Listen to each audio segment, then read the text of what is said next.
Welcome to the Danter Banter. Hi, everyone. I was waiting for someone else to say it. I wasn't sure if it was Danter Banter or if we were going to be going down. I was like, what's going on? Who knows? Mm-hmm. We leave it up to chance. We don't have to do the same thing every week. Hi, everybody. Hi, Sean. Hi, Candace. Hi. We got Phil in the chat. We've got Bleak 784s in the chat. How's everybody doing tonight? Good. So far, so I'm doing good. Nancy was at a golf tournament today, and she got the longest drive for females. And of course, you know, me being you fill in the blanks that I can be. Supportive husband. I said, what, were you the only female there? Oops. Wow. So what I made myself for dinner was just a sandwich, you know. Or when you're playing down lane from her, she won't yell 4.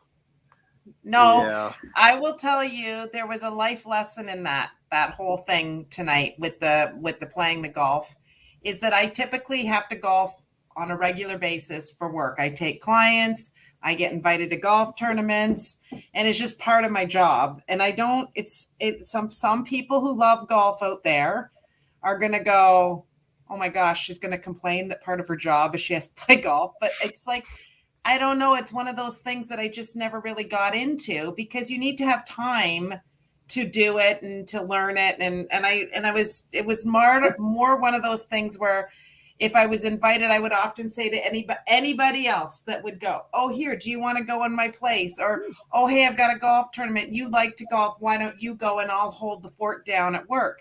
And I will say that, you know, over the years, I've gotten better at not doing that and going, because there's so many connections to make and conversations to be had and shared memories with some future clients that happen because you're on the golf course. And then I have a really good golf outfit, so I look like I know what I'm doing. I have a bag with some good golf equipment because I've got friends that have a golf course and they got me all set up with some, they do a club exchange, and I got a really nice bag of golf clubs. So I look like I know what I'm doing. And usually my strategy has been, I will sit in the cart, I will make lovely conversation, and I will buy the drinks. That's what The thing, though, the rumor is a lot of big business deals are made on the golf course. Yeah, that's what I was going to say. 100%. That is absolutely true. But I will tell you that up until today, I usually am the only female golfer on a foursome. And so most people don't realize like how difficult it is for women in business. They just don't have any idea. And so I'm going to enlighten some of the reasons why I have not enjoyed the sport. So the men, they tee off at the white tees. Okay. So they're all teeing off up there. Then they have to get in their cart, and you have to go down to where the red tees are, where the ladies tees are, the ones that are closer up. So first of all, if you don't do this very well, you feel like you're standing out like a sore thumb, right? And because now you feel like everybody's looking at you when you golf. It's just one of those nerve-wracking things that I just didn't enjoy. Well, today of all days, and I've had to golf quite a bit, where I golf but don't golf.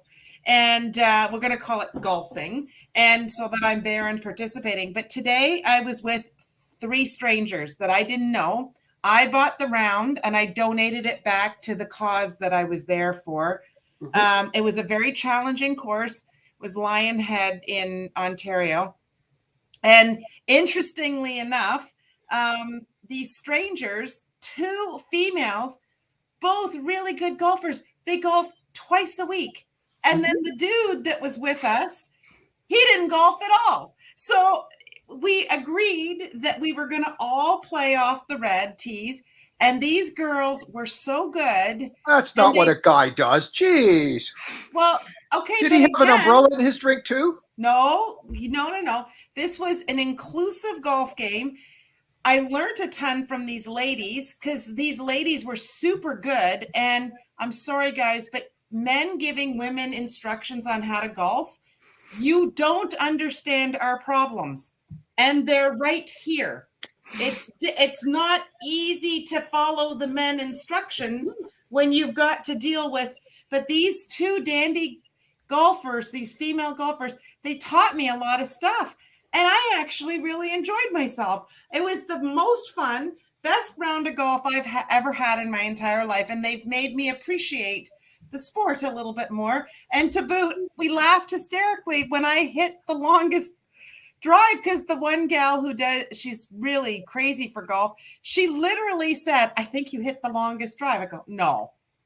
So we get up there. I'm like, oh my gosh, I did. It was, we laughed. But it's one of those funny things that you don't even realize about when you're a woman and in business, how difficult that can be. So now you understand how yoga is for guys. Well, I'll tell you, I have hit the longest drive before, and then the mini golf guy tells me, no, don't do that. Yeah, that's what I've only ever done mini golf, and I mean, I do enjoy playing, but like, I mean, I'm kind of decent at it, but I don't know. I just long range golfing, I don't get it all. Yeah, it's like, how do you get the ball to not hit that windmill as it's going around? I mean, seriously. You're funny. You are funny. It's called take the other putter and jam the windmill real quick. Well, you know what though? I am going to tell you the gal Fern, her name was Fern, that was really good. She also didn't let me get away with my stuff. Here's the other thing that I thought was interesting. Her name was Fern. You know what I mean, Fern? She was a pistol, and she wouldn't let me not golf because I said, no, you guys enjoy. I'll buy the drinks. She literally said to me, "Get out of the cart." I'm like, okay. So then again, she's the client. So I'm thinking, okay. And she did not let me not play golf. And that we need those people from time to time in our life to tell us, you must do this. You must do this. And so I invite you all to think about who in your life has pushed you out of your comfort zone so much that then you have a major breakthrough and a major aha that, oh my God, that wasn't so bad. And I don't actually suck at this. That's not a bad thing. I've always wanted to have two friends named Fern, because then I could sit between them and I'd be sitting between two ferns. You're funny. You're funny. I just wanted to take a quick second before we jumped in and say hi to a few people in the chat. Redbeard, hi. Phil, Marie Claude's in the house. Nostalgia's here. Bonnie, Verena, we haven't seen you in a long time. It's good to see you. Obviously, Ken, our freaking Oracle, he's in a thunderstorm. If I didn't miss him, I didn't want to miss anybody. Jill and Jordan, there's a whole bunch of people here today. So thank you for popping in and spending another Wednesday night with us. If for those that haven't been around in a while, like Verena, if you haven't, this is Sean. And Sean, maybe you could tell the people that are watching in our chat sort of a little bit about yourself again and your channel and the whole 9 yards. Okay, for sure. So thank you for everyone for coming to watch. I mean, I'm not here every week, but I appreciate it. But so basically, I'm a teenager from Ontario, and I'm really into everything investing in crypto. Well, crypto coming up, but stocks and just investing in like finance, like everything about that. And so I made a YouTube channel about different videos that I'm going to be making, just finance stuff, knowledge I know, and my journey as I'm learning. I also want to be like an entrepreneur and a CEO when I'm older. That's like my main goal. So I'm chronicling my journey of road to CEO. So like every day, just recording stuff I do and whatever, and my portfolio updates. And yeah, just sort of my journey going along. That's awesome. That's great. That's great. Yeah, so we want to encourage Sean, and he's coming on to join the chat, add a little bit of perspective because we got the old group. Mm-hmm. Tim. Now we've got old, crazy, and that way young. See, we're all good. And then from time to time, the freaking Oracle joins us, and that's fun too. So he's like Silent Smurf. Silent Smurf tonight. That's yeah. So let's jump into a few of the headlines that have been going on this week. I didn't have an opportunity to really do a lot of deep diving this week, but with the holiday and then the golf today. But there was some biggish news, and that was the Michael Saylor news. So did you read about that, Candace? What? That happened this week? Yeah, I heard about that. I got nothing to do with this week. No, I'm just that's funny because I have a show called This Week. Yes, absolutely. So Michael Saylor is basically stepping down from his role as CEO. They have created a new position with him where he's basically going to be overseeing MicroStrategy's Bitcoin and promoting Bitcoin and trying to encourage people to adopt it. So it's almost like he's an ambassador for Bitcoin. And you might be thinking, well, why would MicroStrategy pay him to do this? Well, it's because they have so much Bitcoin on their balance sheet. Everything he can do to get other businesses to start adopting Bitcoin will actually help MicroStrategy. And that's why they want him and the company as a group, they want him to focus on that, because obviously if Bitcoin fails, so does MicroStrategy. They've got themselves in quite a pickle if that were to happen. And they have a lot of debt all built on their Bitcoin acquisitions. Yeah, and I think there's some general accepted accounting principles, the GAAP, that MicroStrategy must account for its Bitcoin purchases by recording their initial cost with a markdown of the Bitcoin's value decline. So this is why there's so much scrutiny on this. Although I don't believe that the announcement affected their stock price. Do we know that for sure? No, I don't think there wasn't really a lot of movement on their stock price today. Well, it's not really like a lot changed either. Like the freaking Oracle's point. He said he stepped down to do the same thing. So I don't think exactly. He's not really doing anything different than what he was doing. Now their stock price, because tech itself has been rebounding a little bit on the stock side, and MicroStrategy also rebounding with tech. His announcement came and it kind of moved a little bit flatwards. But so far, the rest of tech seems to be still moving. We might see a little bit of movement on tech, maybe even through the rest of August, before September comes and we see a nice deep sea of red coming back at us. Do you think it's going to start going down again in September? Oh, yeah, absolutely. We're still in a bear market. There's still all of the issues that are propelling some of the downs that we've had in 2022. They haven't gone away. They're just on hiatus, basically, for about a month. So a lot of things, for example, both the Bank of Canada as well as the Fed are not raising any rates in August. This is just where they sort of sit back and they just sort of let things float through August. So unless there's a world event, you're not going to see a lot of movement in the market. You'll see a little bit of it going up. You're going to see, some of all of these really deep corrections start to puffer back up a bit. People will start to get a little bit feeling better. Then September will come. September is not going to be a good month. It may start off fine until once we're past Labor Day. Then we're going to start to see we're going to return to the reds. We're going to have great buying opportunities again. So is that earnings month, September? There's going to be some earnings in September. Yes. Yeah. But I think October is probably a bigger month for earnings. You'll see some in September, but October more or less. But in September, that's when we're going to start to see a little bit more of what the Fed's going to do, what the Bank of Canada is going to do up here. So we're going to know exactly how these rates are going to be moving.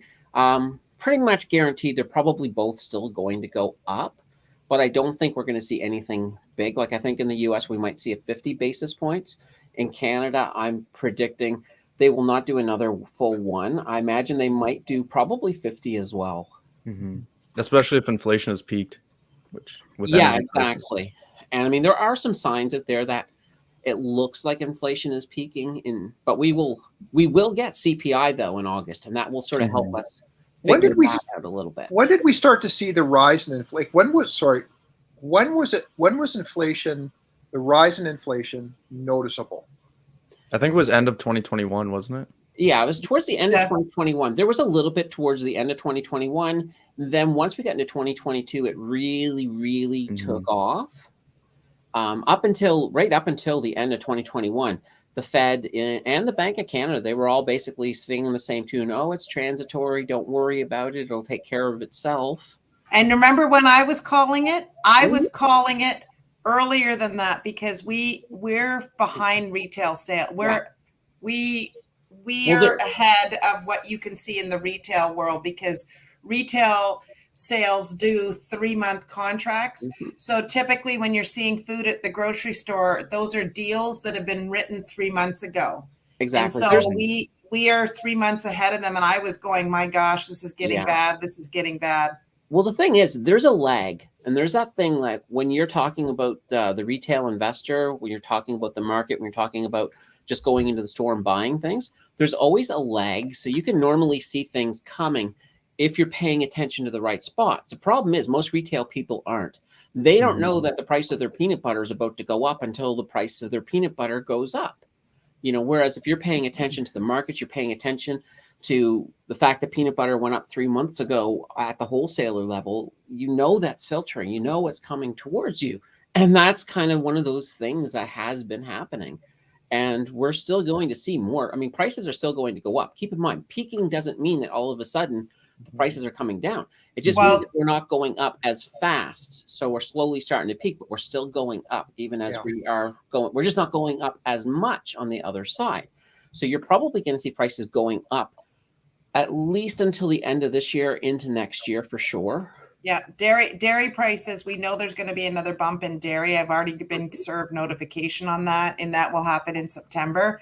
But in addition to that, the manufacturers who do stuff with dairy products, like they manufacture cheeses, yogurts, things like that, they don't just take the dairy and the raw dairy, they do something with it. All of those folks are also taking an additional increase. So you're going to see you're going to see a big jump up in any dairy related items come September. So yeah, absolutely. Unless when you look backwards, just give me 2 seconds. When you look backwards, we heard about the dairy farmers that actually applying for the second increase about 3 months ago. So 3 months ago, the writing was on the wall for these dairy increases, and which is leading, of course, another 3 months from now with everything in dairy going up even more. Go ahead, Sean. Sorry. I feel like also from like a retail perspective, maybe not everything, but like in Walmart's earnings release, I know they talked about touched on how they have like huge inventory levels, so they need to decrease prices to offload some of this inventory. So I feel like that could help with inflation maybe a little bit. Just in the retail space, but you're gonna see they've got an overabundance of some inventory that they were gambling that they were still going to need, or there was delay in receiving it and then they're stuck with it. That happened to me when the pandemic first started. Everybody and their brother wanted masks. They wanted PPE, but there was a delay in getting some of that product, and we opted to not jump into the PPE space in what we were doing, but there was a few other people within my company that thought it was still a good idea, and they bought masks. I'm like, by the time we get it in, everybody else will have gotten it in, and then there won't be a sought after commodity anymore, right? Yeah. Mm-hmm. Before we jump away from the Michael Saylor thought process, I do want to, the MicroStrategy stock price, if you were interested in getting into Bitcoin, into your RSP and things like that, this is one way you can do it because of their vast holdings in Bitcoin. When you're buying their stock, in fact, you're actually buying a large holding of Bitcoin because that company stock is going to be will have some dependency on what happens with the Bitcoin market. Sure. Yes and no. They're sort of a proxy for Bitcoin, but they also do have tech. So they've got kind of two factors affecting the price of their stock. If you really want exposure to Bitcoin in your RRSP, go with, we're in Canada. We have spot Bitcoin ETFs. Go with one of them. They're more directly related to Bitcoin. And that's closer to a better approximation of a Bitcoin exposure than say going with MicroStrategy. But I see what Nancy was saying. Like if you want to own a company as well, but have a little bit of Bitcoin exposure, like while still owning like the fundamentals of a company, I feel like MicroStrategy could be Yeah, And I mean, if you want both, if you're looking for both, Mhm. but if you're just looking for that Bitcoin exposure, go for then the ETF. go for the Yeah. ETFs. Well, But also I we will got. go ahead, Sean. No, sorry, you go ahead. I was going to say I can give MicroStrategy a big plug. It is a program. The company I work for, we use that program. It is how we do our data analytics. They are our data warehouse, and so anytime I'm looking to put a deal together, there's a team of people that work for our company that use that product, and I give them all these permutations and computations, and I say, well, what if we did this and what if we did that and how does this look, and they put it all into that MicroStrategies program, and it spits out a whole bunch of data for me to analyze whether or not the deal looks good or like a healthy deal or not. And so from a user of the MicroStrategy products, I couldn't live without that product. We use that product every day for some form or another in the business that I'm in. And so from a technology company, I highly recommend that. Forget the Bitcoin side of it, but because they bought Bitcoin, it's even better. I like that company a lot. Well, one other really good thing about MicroStrategy is if you're a swing trader and Bitcoin is starting to really pick up, MicroStrategy is not a bad company to swing up with. You can make a lot of money really fast. So that's one of those things to keep in mind. Just keep in mind, swing trading is a little bit dangerous. Don't go into it just haphazard. Know what you're doing if you're ever going to do something like that. But I used it myself for that. I also used it for some tax loss harvesting because when Bitcoin started falling down, which is like great, it's like, okay, well, I don't want to pay any taxes this year, so I need to hit this amount of a loss to do that, and pull that off. I was also going to say another company to get exposure to Bitcoin, like while still owning a company, is like Neptune Digital Assets. It's here in Canada, and they hold some like just a bunch of cryptocurrencies or whatever. So it's a way to get exposure as well, without just buying the ETF straight, like just Bitcoin. But yeah, no, you're right on that. Yeah, I know Actaz mentioned BTCY. They are a high yield, so they do have a return of about 12%. Depending, it does fluctuate a little bit. If they're doing really, really bad, that dividend will drop a little bit. Not to be worried about it. They do use covered calls as well because they're playing the volatility of Bitcoin. So they're basically betting. That's one of the reasons why there's a higher management fee on them. So they're betting against Bitcoin going up and down. So that's where that yield comes from.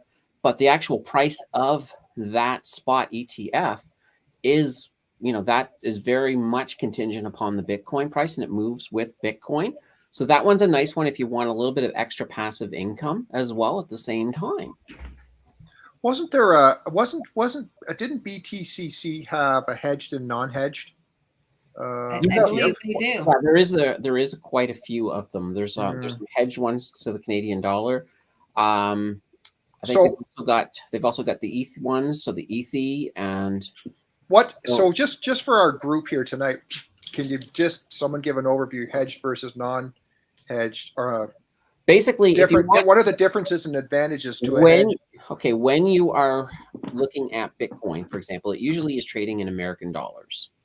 So that when you're actually playing it on the market, if it's a non-hedged, it means that you're also looking at the conversion between Canadian and American dollars. So you've got two extra factors. So when you get a ETF or something that's hedged to the Canadian dollar, it means that they've removed that for you. So you're not having to deal with any kind of a conversion going back and forth between the Canadian and American dollar. So it removes that factor off the table. And it's just, you're only worrying about the asset price. You're not worrying about the conversion price between the two currencies. So does that mean when you buy, say, cryptocurrency in like just a regular, like whatever, like Shakepay or whatever you use to buy it with, are you playing non-hedge then? Because like there's no hedge. That's not a you're not paying. It's not an ETF per se. You're actually buying the asset. So you're yeah, I know, but like the price, say if like the American dollar falls or whatever, but Bitcoin stays flat, then you're down money, right? Well, if the American dollar falls, then Bitcoin's price will be more in American dollars. But if you're buying it on Shakepay, that's already done. That's already pegged to Canadian dollars. Oh, okay. So if the Canadian dollar changes its price, then that's where you're going to notice a little bit of a difference. But it's the whole thing. If you own one Bitcoin, you have one Bitcoin. So it's not a big concern that way. Yeah, makes sense. Yeah, interesting. What's your? Hang on a second. So, Sean, I mean, you're going to eventually down the road look into cryptocurrency and stuff like that. Have you started to think about? Do you want the exposure through an ETF? Do you want the exposure through like a Shakepay and a DCA? Have you thought about that? I feel like just owning my actual coins would be better. Like, so through that or like DCAing, whatever. I feel like an ETF, just why waste the management fee when you could just own your own? I don't know. And I'd rather save my like stock portfolio for my actual stocks, and then I could have my Shakepay or whatever for to hold my crypto. Like just exactly. So at least you're picking up some Bitcoin from shaking. Yeah, that too. Which is good. Now I see that Verena asked a question between the difference between BTCC and BTCY. So BTCC is just a straight up spot Bitcoin ETF. There's no, they're not using any open, they're not using any kind of calls or options on that. So that is less risky than, for example, the BTCY, because they're using call options. It makes that asset a bit more risky. So I think you would consider BTCC would be considered like a mid-risk asset, whereas BTCY would be considered a higher risk asset. So it is higher risk, but I've not seen any problems with it yet. But now, mind you, if Bitcoin were to, say, collapse all the way down to 10,000 or lower, I don't think that will happen. But if it were to happen, I would be a little bit more concerned, and I would be watching some of these with a fine-tooth comb, because it would be like uncharted territory. Now, when I say I don't think it's going to go down that low, part of my reasoning for that is I've always kind of thought that, the mid-20s up to all the way up to 30, that's going to be our big holding area, and that seems to be, the lower 20s to, I'm sort of thinking weirdness. So round 20, I think, is our bottom for now. And one of the biggest reasons for that is when Tesla went and announced that they've removed 75% of their Bitcoin off of their balance sheet, it did nothing. Like absolutely nothing. We just kept moving along like it was a nothing burger announcement. And this was something that everybody months and months ago was like, if this happens, Bitcoin will just go absolutely down. But the reality is we're at that point that the amount of Bitcoin that Tesla had is really not that much. And we're kind of getting to that point. And once we do have institutional investors move in, and when we're looking at institutional, the people we want to move into Bitcoin are the pension funds. Yeah. So once you get those pension funds in, the way a pension fund works is they will say, okay, I want 5% holdings of Bitcoin. So when Bitcoin's price goes up, it will push them above the 5% and they'll sell a little bit. And here's the beauty. When Bitcoin's price goes down, it'll push them below the 5% and they will buy to get themselves back up to 5%. So this buying and selling to maintain that 5% in all these pension funds, once we have them into Bitcoin, well, that's going to create a lot of stability. It's going to really, really, really route out that volatility that we have in Bitcoin. And it will make it, once again, it'll make it a better, more stable investment for everybody involved. Now, how are we going to get these people in? A lot of people hate that word regulation, but we're going to need at least some very basic regulations in the market to be able to get these pension funds to start coming in. And once we have them in, well, then these dreams of $100,000 Bitcoins, then there will actually be a reality. Until that happens, though, I don't think we'll ever see. That's why. Oh my gosh, Mr. Wonderful, Kevin O'Leary said that this shakeout had to happen so that we could. He said, unfortunately, it is a good thing. He goes, there's going to be people that will have lost, but he goes, it shakes the tree, it gets rid of the dead stuff that shouldn't be there. And then it provides, because people will have lost a whole bunch of money and there would be a whole bunch of red flags. Then the regulators come in and start to put some parameters around it. He goes, these are all exceptionally good steps that need to happen in order for the big players to come in and start playing in this space, because they don't have any way to hold it in a manner that is that is within their governance, because they're mostly publicly traded companies.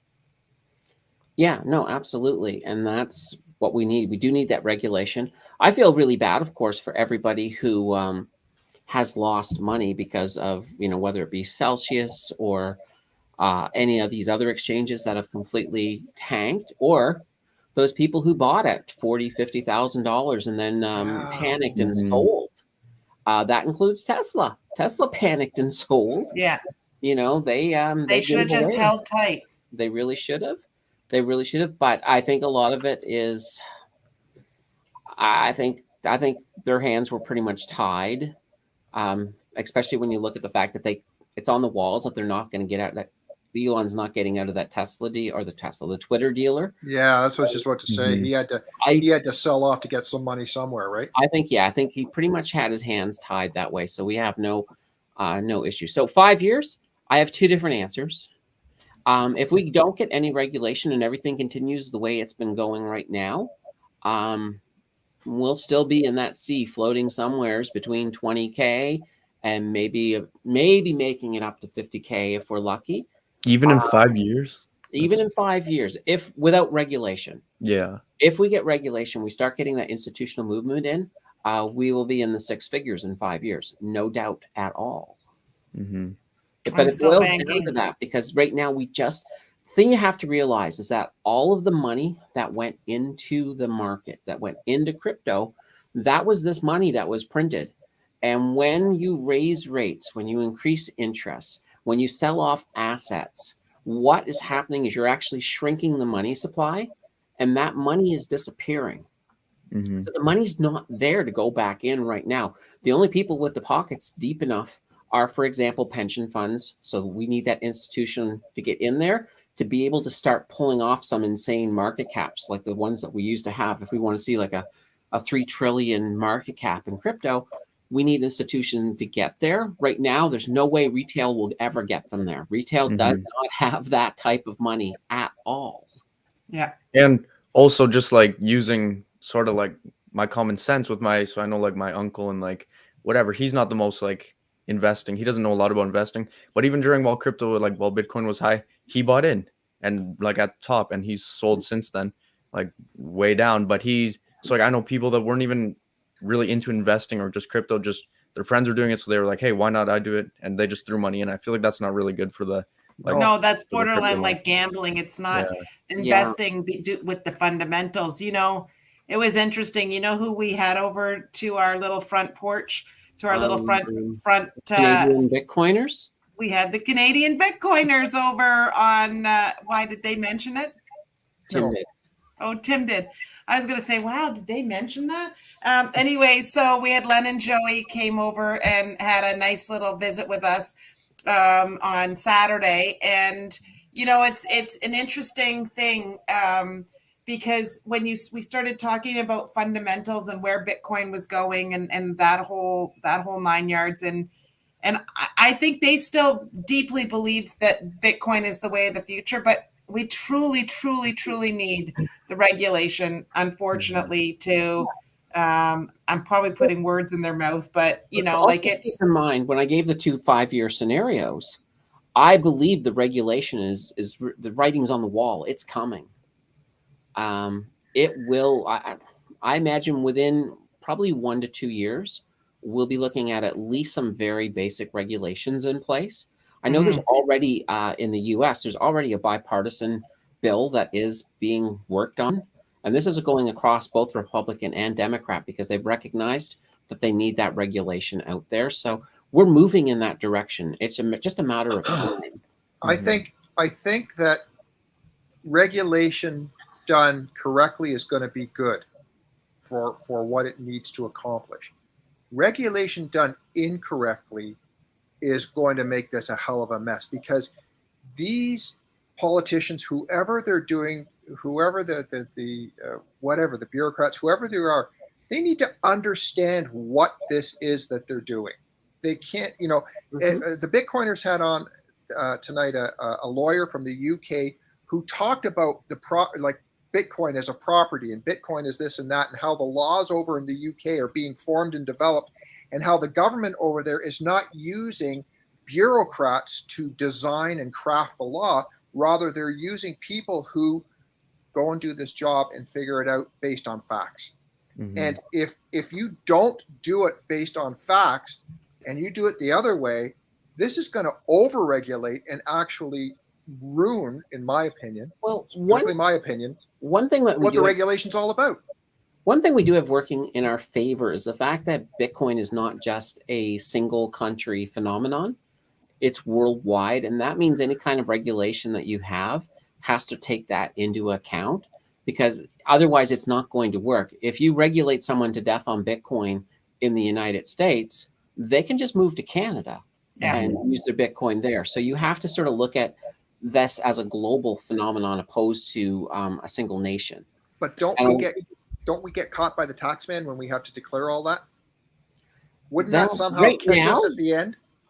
Right now, the tax laws are gray at best.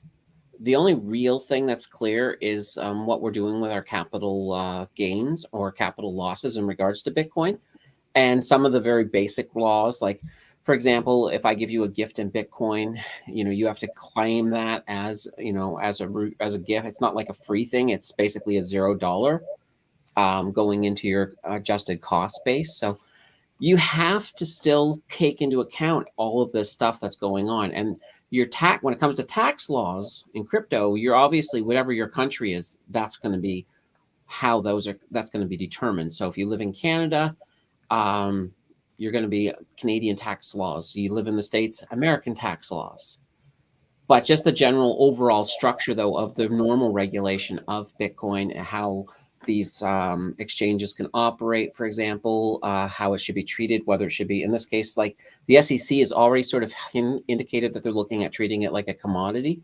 So, and that's a good thing. I'm all on board with treating Bitcoin like a commodity. I mean, normally when Bitcoin isn't following the S&P 500, it's acting more like a commodity. So I think that Bitcoin is going to have to be dealt with differently, and here's why. With ETH, with everything else out there, you can go and you can find out who's at the helm of that particular coin. Who's at the helm?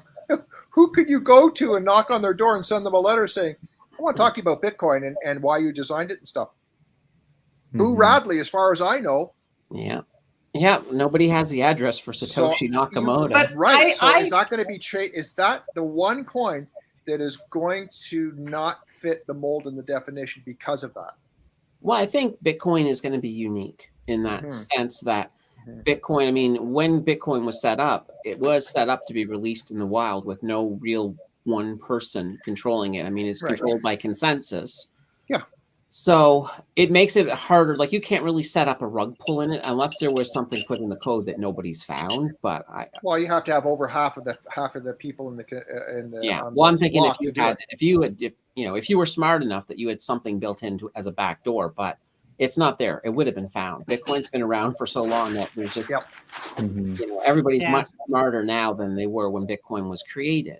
So going back to my conversation with the Canadian Bitcoiners on Saturday, one of the things that I thought was interesting was we went down the rabbit hole of, we believe, well, I don't know if I would I'm not going to put any words in their mouth. I believe that Bitcoin is going to become super popular again. And the reason I believe it is because if you go back to when Bitcoin was first invented, it was invented at a time when people felt disillusioned and disenfranchised from the system that betrayed them. Like, I remember watching, was it The Big Short? Is that the name of that movie that's on Netflix? And it took me, because Tim and I were caught in that financial brouhaha, and it shook me to the core so badly that I couldn't talk about that time. I couldn't look at that time. I finally watched that movie, and they had an example in the movie of a stripper who had buying houses because that's what somebody told her to do, and that was how she was trying to create and get her wealth for her future. And then it was like the biggest rug pull ever, which was the banking system with those subprime mortgages and all the rest of it. And that was why Bitcoin was invented, was to not have that happen again. If you wanted to invest in an asset that you believed that couldn't be manipulated. That was why it was all invented. So now fast forward to what I think is going to be a very rocky fall season. I'm with you, Candace, on I think it's going to be really rocky. And I think people are going to feel disenfranchised. They just 1 year ago, their homes were worth this, and they bought extra cars, and they bought all these luxury items because, they felt that like the world owed them something. And then it's going to kind of crumble and fall apart in a lot of ways, And the worst is they took it out of their mortgages at a time when their house was worth so much, and now that's not worth that much. They're stuck with all that debt now. So yep, it's gonna suck. Yeah, no. There's a insane amount of debt out there, and it's only getting worse at the moment. This is why I believe that people are going to get all excited again about Bitcoin, because they're going to feel disenfranchised with the current situation. That's my personal belief. I think people will get excited about it. The only issue is that a lot of retail people who have been just hammered with inflation, hammered with all of the debt they've gotten into, just don't have those resources to get into Bitcoin right away. I know, but that's where communities like ours, where we could talk about dollar cost averaging and do what you can and create your side hustles again. Like, I think that those conversations that we had way back when we first started talking to each other, I think those are going to be necessary to revisit again. But keep in mind that for every Verena that we have in chat here who knows what to do because, she's been part of this community, there's 100 Verenas out there who have absolutely no clue what they're doing. Right. So that's why I'm saying we may have to go back to basics and start talking about basic stuff again. That's just what I'm going to say.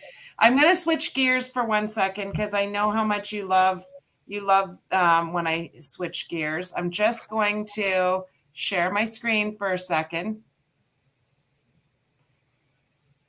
So this is for the chat.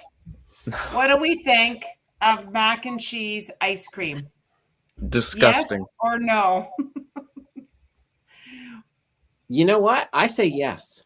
No. Why do you say yes, Candace? Well, if you think about craft dinner, when you put a little bit of milk in with the cheese, it gets very creamy. Ice cream is creamy.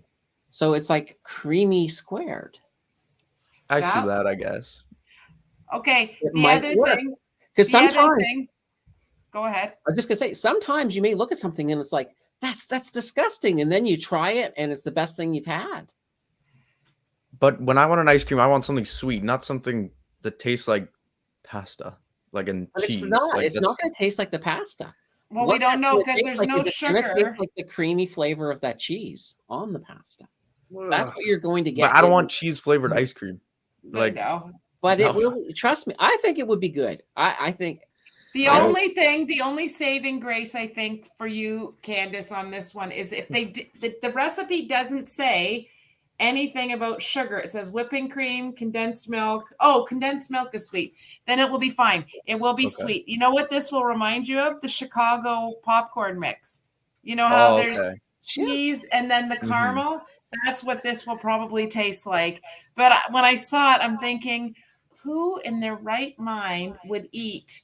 I've made Tim Danter. And they're all throwing up. It's like I know.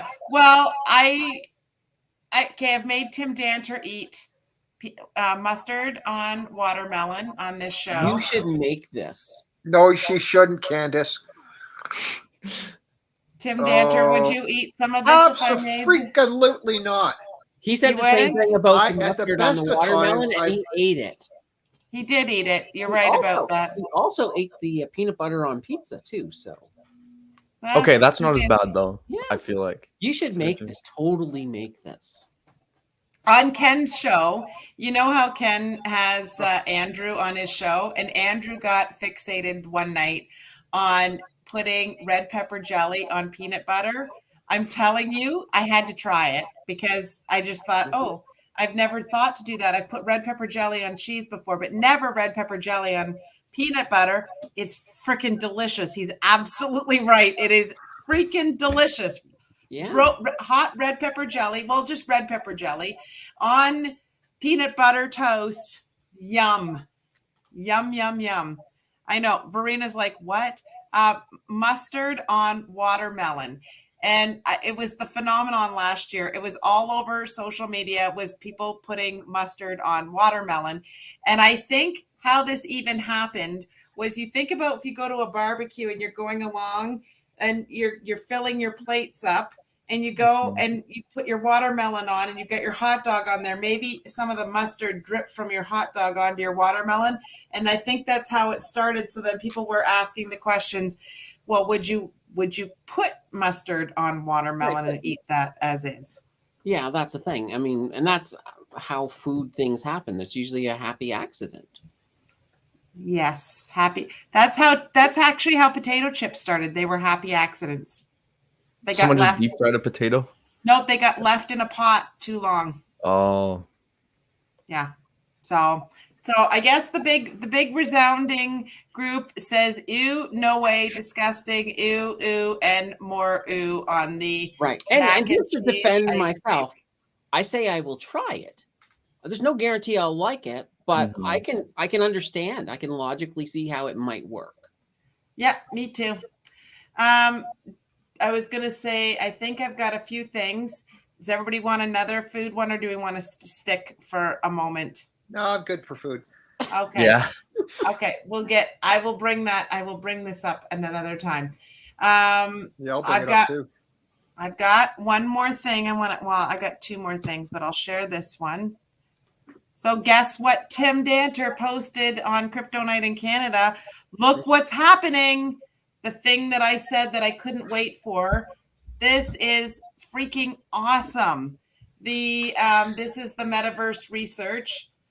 These glasses, I'm telling you, these are just going to get better and better and better and better over time. It's got right here, it's got the camera. We looked at the whole thing. So this has got it's a suggested retail price is $400. And I was reading all about the darn thing. It's got where is the description in here? Drat. I clicked all the way through it and didn't get, I wonder if I can click all the way. Well, I can't find the actual article. This was really exciting when I read it, but I thought, my God, this is going to be the thing of the future with this metaverse. Now, do you think the metaverse is going to be sunglasses, or I thought I heard contacts maybe? So that way it's not like you have to put on these glasses every time. Like you're just always living in it then. Like I feel like, I don't know. How do they get their energy, like their power, if they're contacts? Yeah, true. That's. I mean, it's maybe they're Bluetooth somehow to something to just it. You know, maybe at that point in time in life, we'll just have things on us that will just connect to the nearest hot wire of electricity. But I wouldn't even want like something connecting to something literally inside my eyes. So I think I'd just stick to glasses then anyways. Yeah. Okay, so it says the product weighs 100 grams.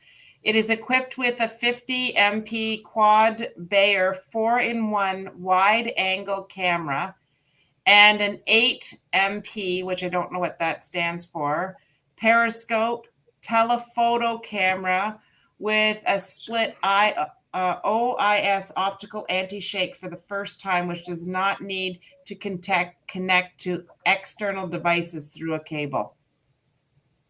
Periscope? What the hell do you need a periscope You're going to for? be able to see far, far away. That's not a periscope. A periscope is like if you were walking across the river, you could just stick it up so you can see what's going on. Well, it was if you were underwater. If you're underwater, it goes up and you can see what's going on. Yeah. But it also goes that way too. Well, that would be a telescope. Like telescopes go forward. A periscope comes up and curves out of the water.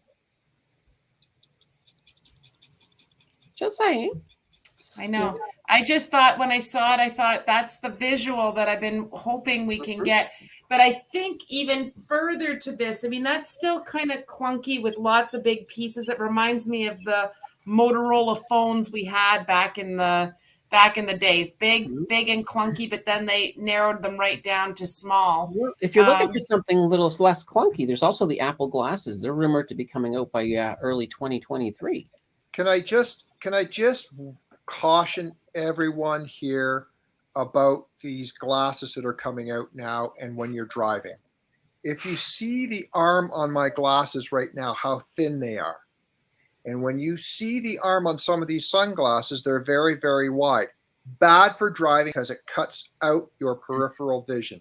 And when you go to check your blind spot or when you go to check a door mirror or something like that, it limits your field of vision. So folks, please be aware to wear sensible glasses and that the arm is not blocking out, because it doesn't matter how much technology is in your car. It won't save you if there's a car beside you. Yeah, and I know from what I've seen on the Apple glasses that it doesn't look too bad.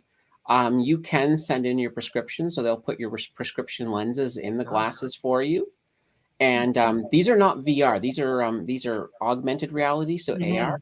So it's like you'll be able to see the news on your glasses and just different things about the internet, information that you want. I don't know if it's going to have any kind of a facial recognition, so it can tell you who people are. It's going to have the news. Yeah, you can have the news. Car rear ends, other car on 401. Boy, that car looks familiar. Well, maybe, but and I think they're being priced at about $499 American. Yeah. What was the date for release on these? Did Early they give any? 2023, possibly even late 2022. They're really close. Okay. According to the rumor mill. Now, Apple is the type that they pretty much aren't going to tell you till it's almost time to release anyway. They don't like to give big release dates ahead of time. Yeah. Do you have any of that virtual reality stuff, Sean? Yeah, my dad got an Oculus and we use it sometimes. It's so clunky. We don't use it too much. Yeah, I think it's going to get better and better and better as technology improves. I want to share. Okay. Go ahead. You go. No, I was gonna say that's the same thing with every technology, like computers, televisions. They all started clunky and big, and then they just get smaller and faster and better. Yeah. So. I want to share something else. Share screen. I'm hoping you can see this. This is the company that we partnered with. My company we partnered with. What you're seeing here is a project by Elon Musk's brother, Akimbo Musk, and he founded a company called Square Roots. And I know I've talked about this before, but these are shipping containers. So you can see how these are shipping containers. This is one right here. Each double door is one shipping container. So this is where doing a virtual ribbon cutting on August 16th. So if you want to see it, you can go to our Facebook group and you can watch it. But each of these shipping containers is the equivalent of 4 acres of growing space. So by taking them and piling them close together and going up on top, you've now made a crazy good amount of growing in areas that are, what did we call them? Food deserts? Is that what the term was? Candace, food deserts. This is going to be a long ways, help in a lot of ways against this. And it's also going to help with our carbon footprint, because we could have a bunch of these in behind restaurants and retirement homes and any places that want to invest in these. You can be growing right there. You could have, it doesn't grow everything, but it grows a lot of things. So right now it's basically light lettuces, herbs. I think they can do strawberries in there, maybe cherry tomatoes. There's a handful of things that they can do. Locally grown greens. That's what they're focusing on. But I know that they've been testing out some other vegetables, but greens for sure. So herbs, lettuces, things like that. And I just thought I wanted to give everybody an update with a picture, because this to me is just spells the future of farming, because nobody's got the money to buy giant fields anymore. And you can put solar panels on the roof of that, so it could be completely 100% self-sustained. Yeah, you totally could. That helps with the whole population conversation or whatever. Like if we can sustain this many people, with the amount of farmland we have, but this will definitely help alleviate some of the like food pressure and shortage. Yeah. There was also that food thing that I think Ken had shared earlier, where you're using CO2 that you capture out of the atmosphere, and you're then adding nutrients to it to create a protein powder. Yes, that was fantastic. Yeah, that was also an article. He did post that in Crypto Night in Canada as another food source. So I think as we move along, we have to get more inventive because that solves two problems. You're pulling carbon dioxide, so you're pulling a greenhouse gas out of the air to make food. Well, that's right, but it's said that people that have digestive tract infections should be wary because it does give them gas. All right, just don't eat it before you go in an elevator. I was waiting for that head turn. I was waiting. I didn't read that in the article, but I was. Hello, anybody out there?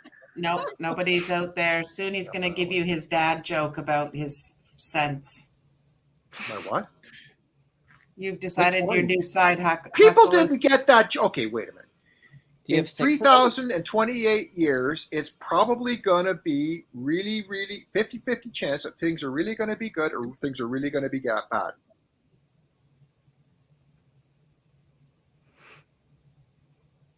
In 3,028 years, there's a good chance things are either going to be really good or really bad. A 50-50 chance. I agree. Because the year will be 50-50. Oh, right. You have to add the... That's what I said in the joke. Do the math. No, I didn't get that. If you add 3,058 to 2022, it works out to 50-50. It's funny. When I used to do tech support for Compact, they used to have this Compact Presario model number 50-50. And people used to call up and they'd be like, yeah, I got myself a 50-50. And that's exactly how it is. It only works 50% of the time. And I'd be like, oh, God, here we go again. Oh, Tim Danter. It's a good thing I love you. Man, this is why I love this show. We got like crypto talk. Is it love or is it Stockholm syndrome? And then jokes. Let's be honest here. Pardon? Is it love or is it Stockholm syndrome? I don't know. Sean, it's like a pinata. You just keep hitting it. You never know what's going to fall out. Okay. I wanted to talk about, I saw this funny thing and I wanted to see how many people, I'm going to share one more screen. A lot on Facebook today. So here is the saying. I'm stuck between you need to save money and you only live once. So I thought maybe we could have a discussion about feeling like you're stuck between the need to save money and also you need to live once. Wasn't sure how everybody in the chat felt about that comment. And then how do you balance this? How do you balance your need to save for the future, but also, yes, you may. Yes, you may. So I feel like, especially with the age I'm at, it's all about where you are in life. Like if you're older, I feel like you obviously got to go with more like you only live once and like do the traveling, do the experiences and whatever, because what are you saving for really? Like you can't take money with you to the grave. So, I mean, that's sad, but like when I'm at my age, I can live my life when I'm a lot older, unless obviously I pass away like soon. But I feel like I'd much rather save my money now and compound or whatever to be able to do more experiences in my life rather than just saying, oh, you only live once and like buying everything I want now. That's true. Until you become an older person and then you have so much responsibility that you have no time. You have no time. But the problem with not saving money when you're younger is that you're basically shortchanging your future.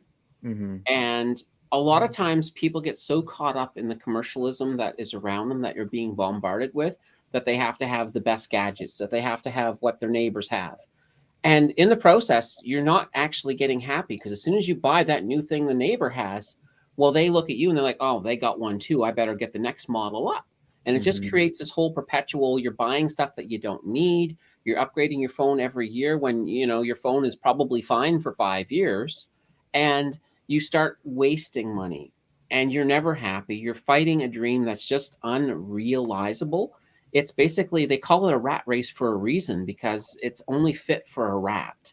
Whereas if you learn to save, you learn to value the things that you do have, you'll learn to appreciate things. You'll learn to appreciate what you have. You'll learn to appreciate your family, what really matters in life. And when you do that, you're actually happier because you're not in that rat race. You're enjoying your life. And you know what? When you do get older, you've got that money if you want to go and take a trip. You've got that money if you want to, a few of the finer things in life at that point. And there's nothing wrong with that.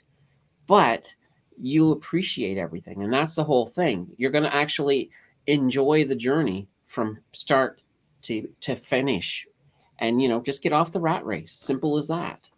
That was really well said. I totally agree with that. Yeah. Yeah, and Verena agrees as well. It's an interesting thing with doing our downsizing move that we did. It's amazing the stuff that you have accumulated over your lifetime that you've spent good, hard-earned money over. And when you're giving it away or you're getting rid of it or whatever you're doing, it's not the thing that you mourn itself. On some levels, it's the thought of, oh my God, I spent good money on this thing. And this is that you're giving away stuff. But have you ever watched any of those on YouTube? You ever watched any of those people who live in those tiny homes? Now, I'm not saying you do this, but if you watch the tiny home people, they only have the bare things, the essential things that really, really do make them happy. Because why do you need so many things to make you happy? I know I've seen this one where their bedroom folded away and turned into a living room in the daytime. I was just like, whoa, that is like a Murphy bed. Cool. So it's no, it is. I think the first time we downsized, it didn't really hit me. The first time we downsized, we got rid of a ton of stuff. It was the biggest purge of all time for us. This last time when we moved from Kitchener down to here, I was angry. I was angry that we still had this much clutter stuff. Well, I call it clutter shit. that is, or for those of you in Spanish, chingaderas. But it's the amount of money I look at it, and I had some really expensive tools and stuff, and so a lot of tools. I probably got rid of 75% of my tools that I spent a ton of money on that just sat there that maybe one day. And you know how much stuff we have in all of our closets, each and every one of us, that, I'll use that again one day. That one day never comes. Yeah. Do you want to talk about something weird? You think about the amount of clothes you have in your closet. I bet you, if you really thought about it, I bet you wear the same things primarily over and over and over again. And you don't wear all the stuff that you've accumulated in there. I mean, I know I do. Sean, I feel like I've made like 3 videos in this. Yeah, but Sean, how many pairs of sneakers do you have? 1. And they're like a year and a half old too. So I have 2 pairs of sneakers. I don't even have a pair of dress shoes. I have a Dockers and I have my Bloodstones, and that's it. What are you going to do with no dress shoes when I have to take you to a fancy event in November? I'm going to walk in like Jesus with my sandals. No, you are not. You are not. You are not. I am. And you know what? I will say that having more than 1 pair of shoes, Tim, helps you to not have stinky feet. That is the thing. Like, you can't just, having more than 1. Or wear wool socks. They pull the moisture off your feet and away from it so that the bacteria can't grow. But then you itch. Yeah. Not if you're used to them. I wear wool socks in the summer myself. Do you really? I'm wearing wool socks right now. But you're in the basement. It's probably freezing down there. Oh, I'm cold. That's why I'm wearing, this thicker black thingy, because it's just like, which is the warmest. It's not, what did I wear last time I was on the Danter Banter? I don't know. I don't care. I just want something warm. Yeah. But I think but if you really examine some of the stuff, and so we've always talked about, how do you save some money? How do you earn some money? And how do you invest money in our conversations as a group? And I don't know. And I think, Sean, what we adopted when we did our second move, and we went on what we call a financial diet. I put us on a financial diet where we really got serious about it, because we we were, for the most part, I've been self-employed, and we've been through 2 recessions, 2 Ministry of Transportation strikes, so on and so forth. And I coined a phrase: "Is this a want or a need?" And that really helped define before I actually picked it up and took it to the register or pushed the purchase on the computer. Do I need this or do I want this? And that stopped a lot of things. And Nancy hated me. Whenever I asked her that question, I was always in the other room, hidden with a hockey helmet on. Well, the other thing too is sometimes it's good to employ your 5-day rule. So if you think you want something, wait 5 days, see if you still want it. Yep. Do you know how long I've wanted an iPad? I almost won one today, Tim. I was one number away. I almost won one. I was one number away. But I have, I don't know, just shy of 300,000 points on one of my Visa cards, my business Visa card. And I could easily buy an iPad. But you know what? Those points on my Visa card convert over to money to pay down something mortgage payment. It is a mortgage payment. I actually won an and iPad. It's like I can't bring myself to pick to a piece of electronics versus what makes sense. Now in the old days, I would have been, give me the iPad. You know what I mean? Yeah. Well, let me tell you the story. It's funny. So this was a few Christmases ago. My mom was going to get an iPad for my stepdad, and I said, "Hey, let me have the receipt because I can use that for a contest to win an iPad." She's like, "Yeah, sure." So she gave me the receipt for her iPad that she bought for the stepdad. And I then went and won, and I got a free iPad out of the whole thing. So wow. So that was just kind of cool. What were you going to say, Sean? Oh yeah, about the iPad. Unless the iPad can make you more money than you'd spend on it. Like that's what this thing here has made me so much money through my like side hustles and whatever. So exactly. More than I paid for it. Right.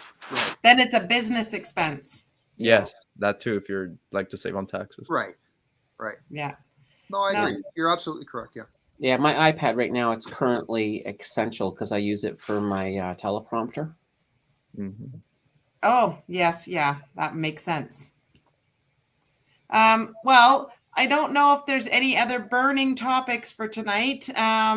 What do you got going on, Sean? Have you got some videos coming out this week? Yeah, so last week I was really busy with my business and all that sort of stuff. I made a video and I know Candace commented, but so this week I'm excited. I'm going to be back to my Road to CEO days and like portfolio updates. And then really I want to start getting into some like my top 5 favorite TSX stocks or like top 5 American stocks. So just like random stock videos I want to make this week. I'm excited for that. But so if you haven't yet gone over, Sean's YouTube channel is SM Finance, and you can find him over there. He's in the description of this cast as well. I put down his contact. Oh, thank you. Yep. Good. So you got a few things going on, and Sean, how many Pokemon cards? Pokemon. How much do you have to have such a site? You must have like a warehouse full of these things. Oh, did you see that in the video I showed? Yeah, I mean, it's just like it sounds like you're always shipping this. It's like, how much, like, are you shipping onesies and twosies, or like, you must have a pant load of these. Pretty much my entire closet is full with them, like sealed and open and whatever. Wow. And is there a big market for that, Sean? Yeah, there actually is. My eBay's crazy. What about hockey cards? I've never really been into that. It's always been something I wanted to do, but I've just never really put in the research. There's probably a lot of money in that too. Like, oh, you got that box of Tim's cards. No. I got a couple of big containers of hockey cards. Well, you know what? Keep on trucking, Sean. Candace, what do you got going on? Tomorrow, I am doing a deep dive on Thomas Reuters. Thomas Reuters is news agency. You know, Reuters. Oh, REUT. I always thought it's pronounced Reuters. I actually, because one of my previous videos, somebody complimented that I pronounced the company's name wrong. So now I always go and find out the exact way it's supposed to be pronounced. And I always called them routers. Yeah. They're actually pronounced Reuters. I thought it was rotors. Rotors. What's the ticker symbol? I just want to see. TRI. Yeah, they used to be. Oh yeah. They used to be British, but they were bought out by the Thomas Corporation, and then now they're Canadian as a result. But they're one of the absolute biggest. Actually, they're the first. Just this is kind of a spoiler, but they are the first news organization in Europe to report on the assassination of Lincoln. Oh, wow. And at one point, they used carrier pigeons. So there's a lot in it. So I think it's just this one was a request. Somebody had asked if I could do it, and I said, yeah, I would absolutely love to do it. Is that the Thompson? Is that the Thompson family in Canada? Yeah, the Is it? Thompson, they own the Thompson Corporation, and then they bought Writers, and now it's Thompson Writers. Okay. So Interesting. I didn't it's realize very, that. yeah, there's a lot of very interesting stuff with this company. So, and it's a neat little stock. So you have to check that out tomorrow, and then we'll be in with another video on Saturday, which is the This Week commentary style video. So I don't know what it is yet because this week's not finished. So I can't say what it would be, and we'll be back again on Sunday with a live stream, and then back again next Monday with another video. Excellent. Excellent. Yeah.